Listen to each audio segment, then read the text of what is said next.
Banten adalah salah satu provinsi di Indonesia. Dahulu kala, Banten mempunyai sebuah kerajaan yang disebut Negeri Surosowan.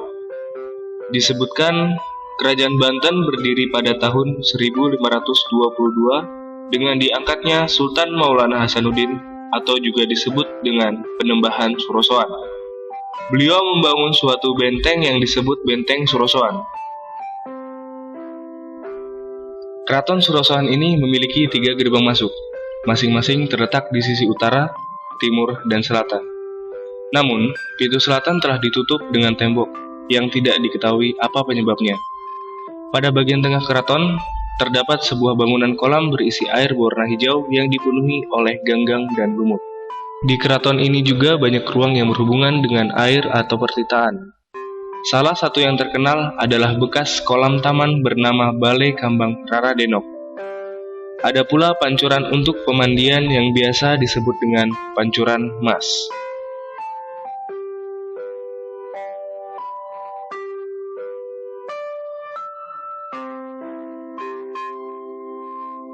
Kolam Rara Denok berbentuk persegi 4 dengan panjang 30 meter dan lebar 13 meter, serta kedalaman kolam 4,5 meter.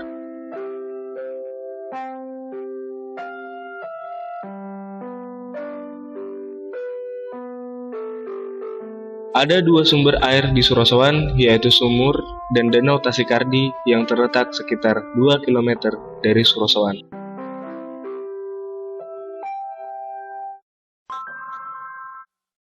Tasikardi terletak kurang lebih 2 km di sebelah tenggara Keraton Surosowan.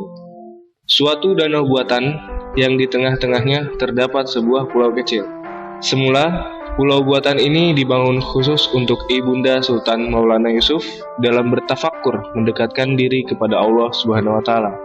Selanjutnya, pulau buatan yang terdapat di tengah danau buatan itu digunakan sebagai tempat rekreasi bagi bangsawan kesultanan.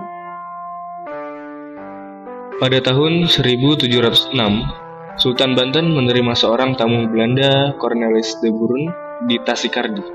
Dan ketika Daendels membuat jalan dari Merak ke Karangantu, danau kecil ini tidak diganggu. Situ ini berfungsi untuk penampungan air dari Sungai Cibanten, yang kemudian disalurkan ke sawah-sawah dan sebagian untuk kepentingan air minum rakyat serta untuk kebutuhan keluarga Sultan di Keraton Surosowan. Dengan teknik penyaluran air khas buatan Lukas Kardel melalui pengindalan atau filter station abang, kuning, dan emas, air Tasikardi langsung masuk ke lingkungan keraton dengan teknik penyaringan yang sudah kompleks. Untuk penyaringan tersebut, Sultan membangun 3 tempat penyaringan yang diberi nama pengindalan abang atau merah, pengindalan putih, dan pengindalan emas. Pengindalan abang atau merah untuk penyaringan air tahap pertama, pengindalan putih untuk tahap kedua yang tentunya lebih jernih air yang dihasilkannya.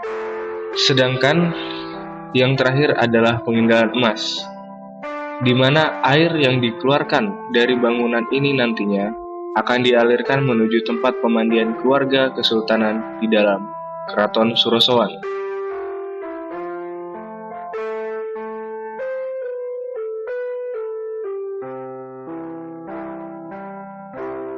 Menurut berbagai sumber bacaan, Istana Surosowan dibangun Panembahan Hasanuddin, Sultan pertama Banten pada tahun 1526 hingga 1570 Masehi.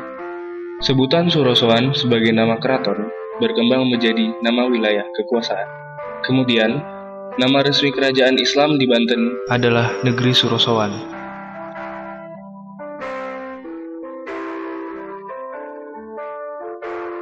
Pada mulanya, kompleks keraton tidak semegah seperti tercermin dari reruntuhannya.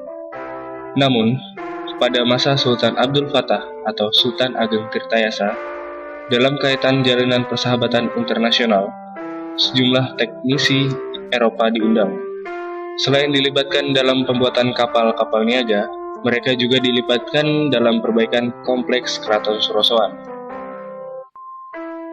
Istana megah itu kemudian dibuat lebih indah dan lebih tahan dari berbagai serangan. Di dalamnya dibangun pancuran dan kolam pemandian. Di sekelilingnya dibangun tembok terbuat dari bata merah yang cukup tebal. Pada sudut-sudut benteng dibangun menara penjaga atau bastion. Jalan masuk ke istana berbentuk busur diberi dinding bata pada kedua tepinya untuk menghindari pengintaian dari luar.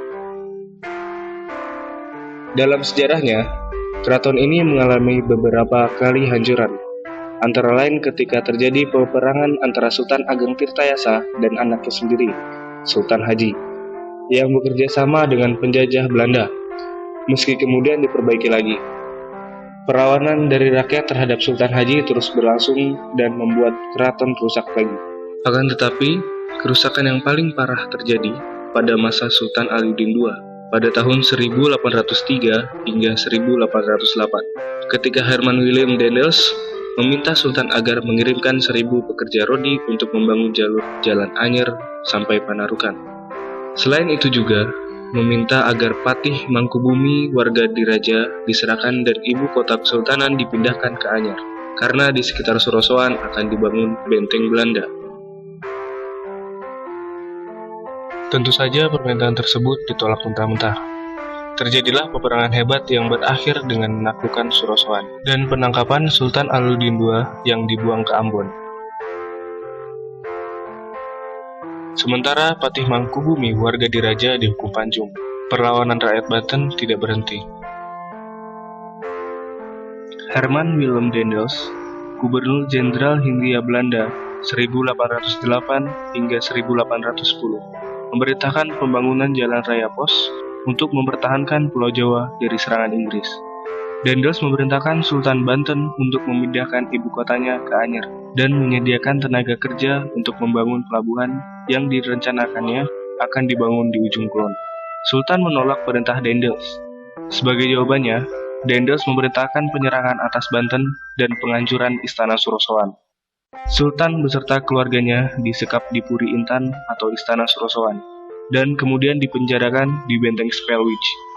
Sultan Abdul Nasar Muhammad Ishak Jainul Mutakin kemudian diasingkan dan dibuang ke Batavia pada 22 November 1808. Daendels mengumumkan dari markasnya di Serang bahwa wilayah Kesultanan Banten telah diserap ke dalam wilayah Hindia Belanda. Kesultanan Banten resmi dihapuskan tahun 1813 oleh pemerintah kolonial Inggris.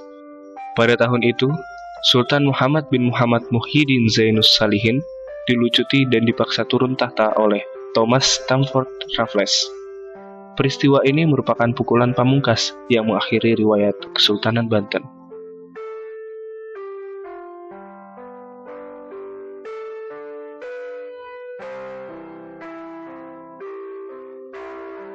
Kini, Surosoan yang telah rata dengan tanah menjadi saksi bisu kemegahan Kesultanan Banten pada masanya. Kewajiban kita untuk menjaga sisa-sisa peninggalan para pendahulu kita dan merawatnya dengan baik.